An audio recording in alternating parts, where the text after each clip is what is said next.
Borderlands is a game from 2009 with 87 bazillion guns in it, which in reality is more like 16 million or 17 million. They can't quite decide on a number. Now, handcrafting millions of guns for a video game is nearly impossible, so the way they accomplish it is through procedural generation, which works like this. You take a gun and you split it into different parts, and then you have a few different manufacturers, and then you randomly choose a manufacturer for each of the gun parts. So if you have 10 possible manufacturers for each of the 6 parts on the weapon, the amount of unique weapons you can make is 10 to the power of 6. Which is 1 million weapons. So Borderlands allegedly has 17 million guns, and if I were to make a game with procedural gun system with 10 manufacturers split onto 6 different parts of the gun, and then make 5 different elemental versions of each gun, and then make 5 different rarities of each gun, I would end up with 25 million guns. Officially more than Borderlands. So that's what I'm gonna do.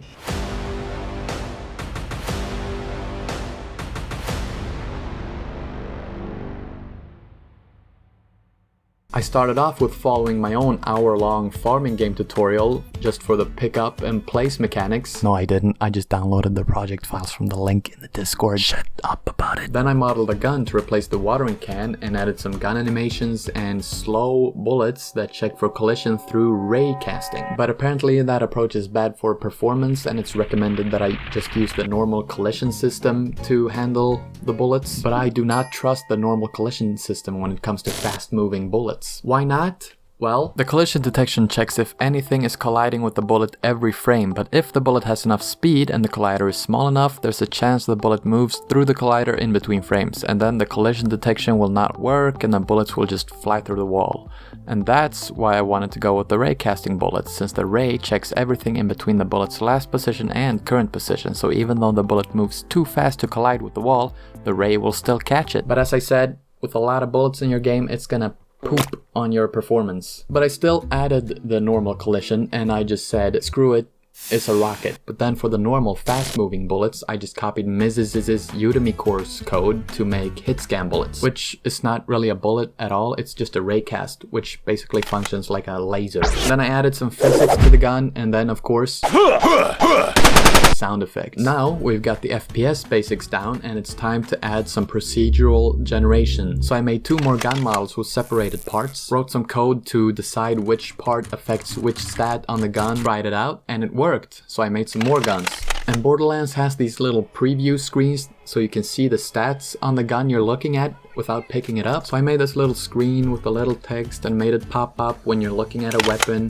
But I want it to be centered over this beam shooting up from the gun. And I want you to be able to look at the beam to get the pop-up, not have to look down at the gun model. Now putting the pop-up over the beam is quite simple. You just get the beam's position in the 3D world, and then through one line of code you just project that position onto the screen and get the 2D coordinates. And I wanted rarity levels on my guns, so I started grading the gun parts on a scale from 0 to 1. Then I realized how stupid that idea was, because most of the guns became rare and the common guns were as rare as the legendary ones. So instead I just randomized the rarity of the gun after the gun is created. So every single gun has a version of itself in each rarity class, with common actually being the most common rarity. Now to surpass Borderlands, we're gonna have to multiply our gun count one more time, and I chose to do it with elemental versions. I made a target object to test these effects, and I also added some damage pop-ups to the bullets. Now these elemental versions will be damage over time effects, and I did this by adding a timer for each elemental type onto the target,